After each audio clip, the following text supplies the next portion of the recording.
What is the look? What does it mean? How does it influence our relationships? In this video, I will address how God understands how individuals get hooked on porn use.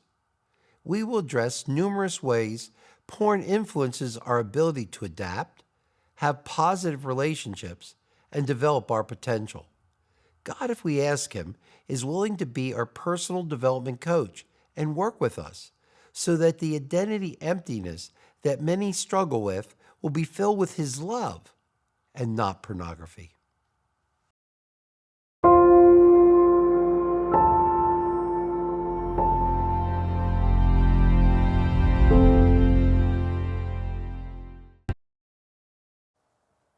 When we were planning this series discussing different topics that could support your personal effectiveness in your ministry, a friend put on the spreadsheet the topic, God's eternal perspective on porn. My spirit was stirred as I thought about how God views porn. Since porn is sin, our last session looked at 10 reasons why God hates porn.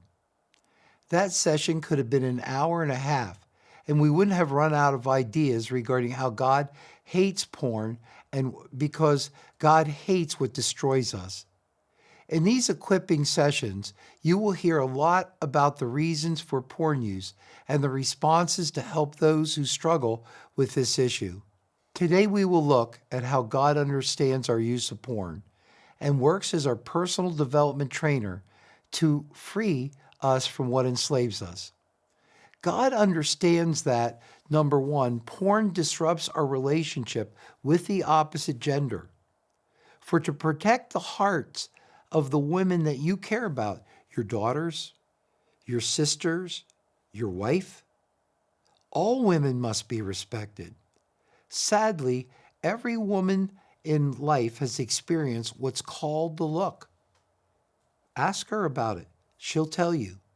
That's when suddenly she gets the heebie-jeebies, she's not sure, because that male is no longer looking at her from a perspective of having value, being talented, skilled.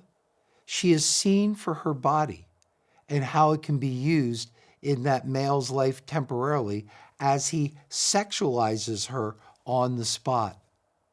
And many men become transfixed with the look and have no idea how offensive that look is to the women around them. They feel a need to adjust and protect themselves because the male sexualization of them has become so obvious. Secondly, porn changes not only your hearts, but also how you think. As porn's lies are integrated into our thinking in a manner that distorts our view of ourselves, others, life, and God. Our way of thinking starts to become so corrupted that we don't even think about that other person's name that's involved in that pornographic image within our heads. Thirdly, it stimulates further sexual obsessions. The more we watch porn, the more sexual obsessions become a general part of our life.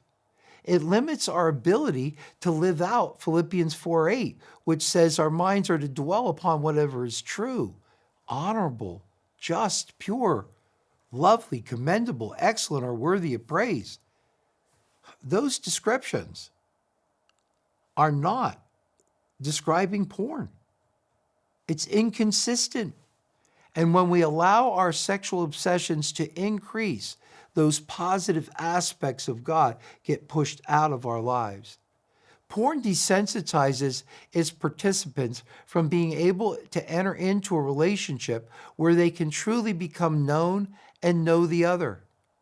It undermines the identity of the participants, rendering sexual performance as more important than the intimacy of two different individuals becoming one.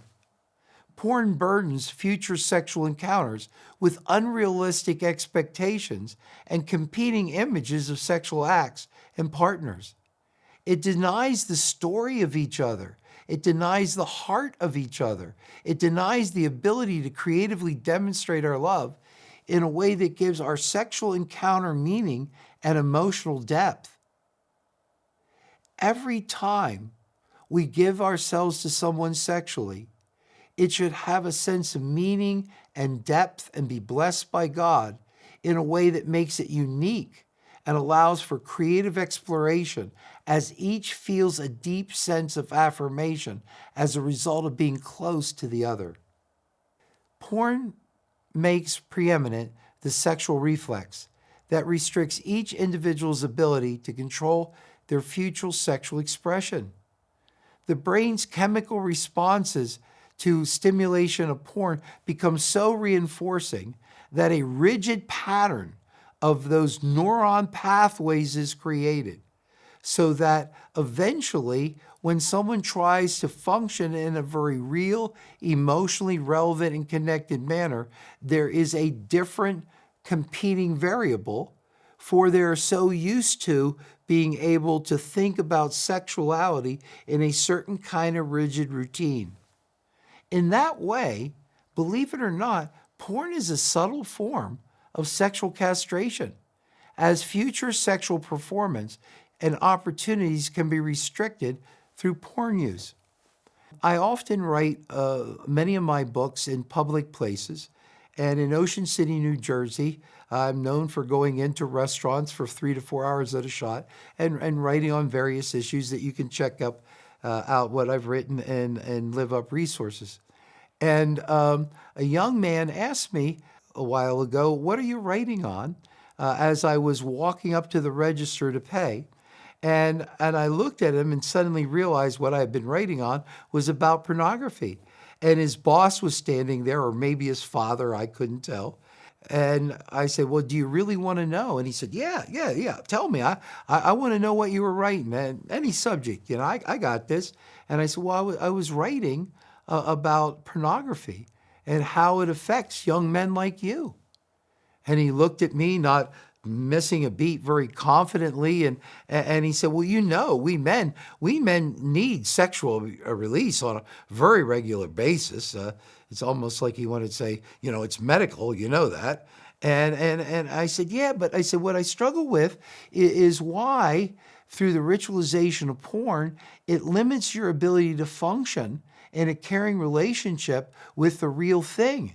In that way, it's almost self-castration and a subtle form of self-castration."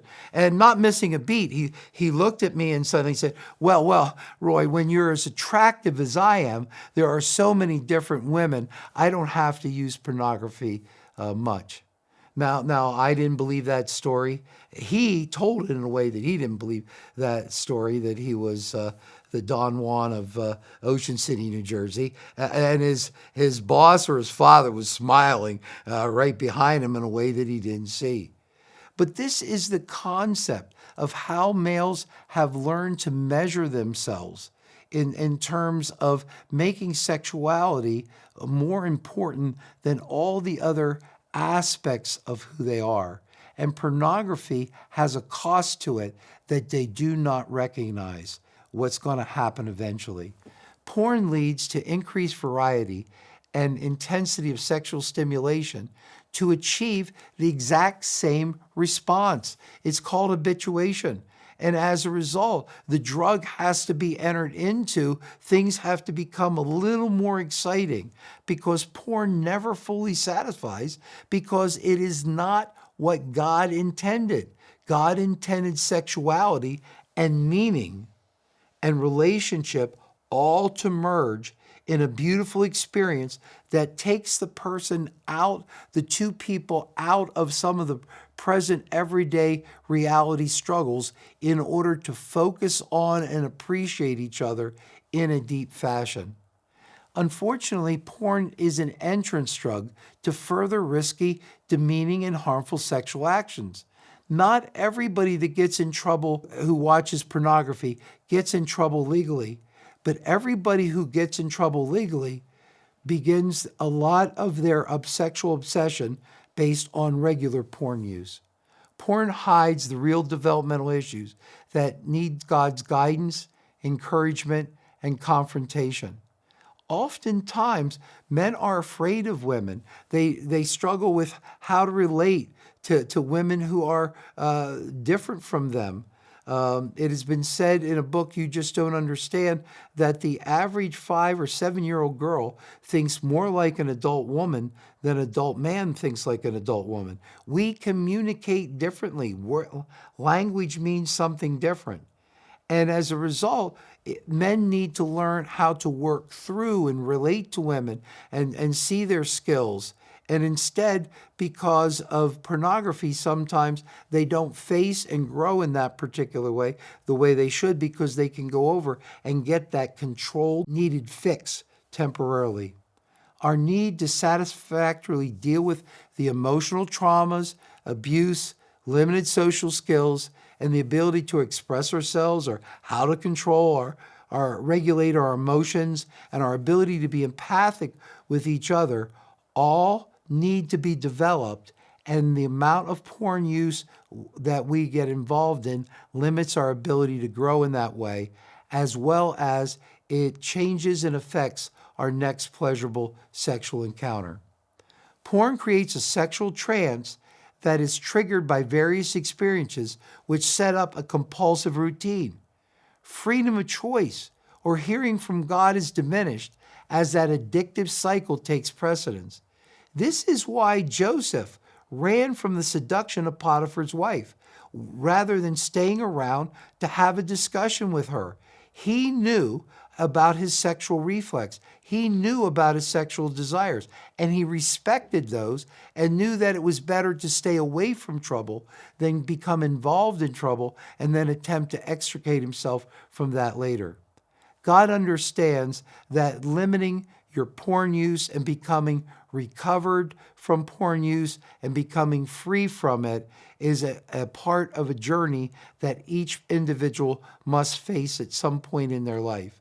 God is involved in your daily life to reclaim the individuals that you work with so that over a period of time, they can say goodbye to this difficult, addictive cycle forever.